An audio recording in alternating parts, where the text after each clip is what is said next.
మళ్ళీ ఒక మంచి రెసిపీతో మీ ముందుకు వచ్చేసాను. ఇది కూడా కాకరకాయ రెసిపీనే అనమాట. ఏంటి కాకరకాయ ఫ్రై మొన్నే కదా పెట్టావు, మళ్ళీ ఏంటి అనుకుంటున్నారా? అది వేరే రకమైన ఫ్రై, ఇది ఇంకో రకమైన ఫ్రై అనమాట. సో, దాని టేస్ట్ దానిదే, దీని టేస్ట్ దీనిదే అనుకోండి. కాకరకాయ నాకు ఇష్టం లేదు అన్నవాళ్ళు మా అమ్మ చేసే రెసిపీస్ చూసి ఒకసారి ట్రై చేసి చూడండి. చాలా అంటే చాలా బాగుంటుంది. మీరు మళ్ళీ మళ్ళీ కావాలంటారు. ఈవెన్ మా వారు కూడా ఇప్పుడు చేసే ఫ్రై చూసి మా వారు మళ్ళీ ఈ ఫ్రైకి షిఫ్ట్ అయిపోయారనమాట. నాకు ఇలానే కావాలి అని చెప్పేసి మళ్ళీ నన్ను అడిగితే మళ్ళీ నేను చేసి పెట్టాను. అంత ఇష్టపడ్డారనమాట ఈ రెసిపీ. అంతగానే ఏముంది ఈ రెసిపీలో అనుకుంటున్నారుగా. ఇంకా లేట్ ఎందుకు చూపించేస్తాను రండి మీకు కూడా.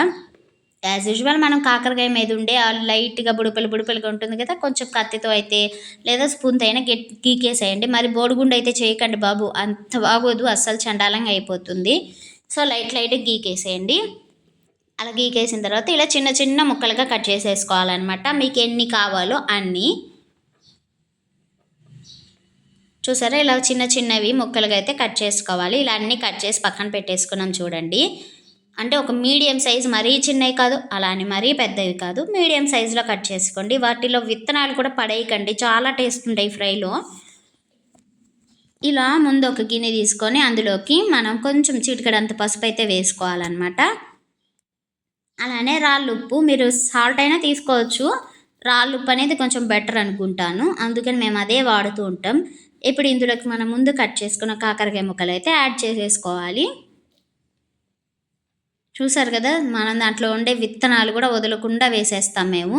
విత్తనాలు ఆ ఫ్రైలో తీసుకుంటే భలే ఉంటాయి అనమాట, కరకరం అంటూ. ఇప్పుడు అది బాగా నీట్గా మిక్స్ చేసుకోవాలి. పసుపు ఉప్పు అంతా కలసాలి, అంటే గట్టిగా పిండుతూ కలపాలన్నమాట. వాటిల్లో నుంచి వాటర్ ఊరుతుంది కాకరకాయలో నుంచి. అంత గట్టిగా కలుపుతూ పిసుగుతూ చేస్తూ ఉంటేనే నీకు వాటిల్లో నుంచి వాటర్ అయితే వస్తుంది. చూసారు కదా, చేతికి అంత వాటర్ అట్లా వచ్చాయో. దీన్ని ఒక హాఫ్ అన్ అవర్ కానీ ఒక 1 అవర్ కానీ పక్కన పెట్టేసుకోవాలి. ఇప్పుడు హాఫ్ అన్ అవర్ 1 అవర్ తర్వాత ఒక కడాయి పెట్టేసి అందులోకి ఆయిల్ అయితే వేసుకోవాలి. ఇది ఆయిల్ చాలానే పీల్చుకుంటూ ఉంటుంది. ముందు ఒక 2 స్పూన్స్ అయితే వేసాం మేము. ఇందులోకి ఆవాలు, జీలకర్ర, కచ్చా పచ్చగా దంచుకున్న వెల్లుల్లి వేసుకోవాలన్నమాట. ఇందులో కరివేపాకు కొంచెం. ఇవి కొంచెం వేగిన తర్వాత ఇప్పుడు మనం ముందు కలుపుకున్నాం కదా ఆ కాకరకాయ ముక్కలు గట్టిగా పిండి, ఆ నీళ్ళంతా పోయిన తర్వాత గట్టిగా పిండి ఆ ముక్కలన్నీ వేసుకోవాలి. చూసారు కదా, అంత గట్టిగా పిండేసి వేసుకోవాలి, లేదంటే మీకు చేదు వచ్చేస్తుంది. మీరు పిండేటప్పుడు జాగ్రత్తగా పిండి వేసుకోండి.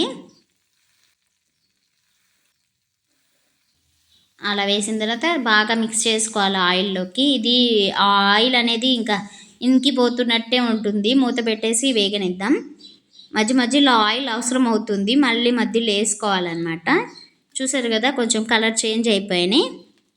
ఇంకా కొంచెం కలర్ చేంజ్ అయ్యే వరకు ఉంచాలి. అప్పుడు కొంచెం కరకరగమంటూ క్రిస్పీగా ఉంటుంది అనమాట ఫ్రై కూడా. చూసారు కదా, ఆయిల్ మధ్యలో మేము సరిపోలేదని మళ్ళీ వేసాము, అదే చూపిస్తుంది మా అమ్మ. ఇప్పుడు ముక్క ఉడికిందా లేదా అని చెక్ చేస్తూ ఉన్నాం. ఉడికిపోయింది, మీకు గమనిస్తున్నారు కదా. ఇంక ఉడికిపోయిన తర్వాత ఈ పప్పుల పొడి, మేము దేనికైనా ఈ పప్పుల పొడి ఫ్రైకి అయితే యూస్ చేస్తూ ఉంటాము.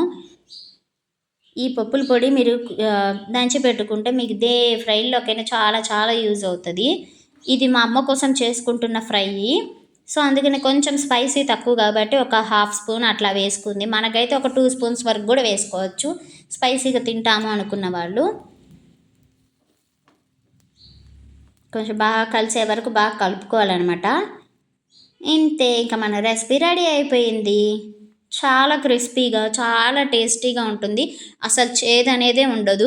కావాలంటే మీరు ఒకసారి ట్రై చేసి మీకు ఎలా వచ్చింది కామెంట్ సెక్షన్లో చెప్పండి, చూద్దాం ఎంతమందికి బాగా వచ్చింది లేనిది. ఈ వీడియో మీకు నచ్చితే లైక్ చేయడం అస్సలు మర్చిపోకండి. అలానే మన ఛానల్ సబ్స్క్రైబ్ చేసుకోవడం అసలు మర్చిపోకండి. పక్కనే ఉన్న బెల్ ఐకాన్ క్లిక్ చేసి ఆల్ అని క్లిక్ చేసుకోండి. నేను ఏ వీడియోస్ పెట్టినా మీకు నోటిఫికేషన్స్లో అయితే వచ్చేస్తాయి. ఈ కాకరకాయ ఫ్రై చాలా అంటే చాలా క్రిస్పీగా చాలా బాగుంటుంది. మస్ట్ ట్రై అని అయితే చెప్తాను నేను. ట్రై చేసి మాత్రం తప్పకుండా కామెంట్స్లో చెప్పడం అసలు మర్చిపోకండి. Thanks for watching. Love you all. Bye bye.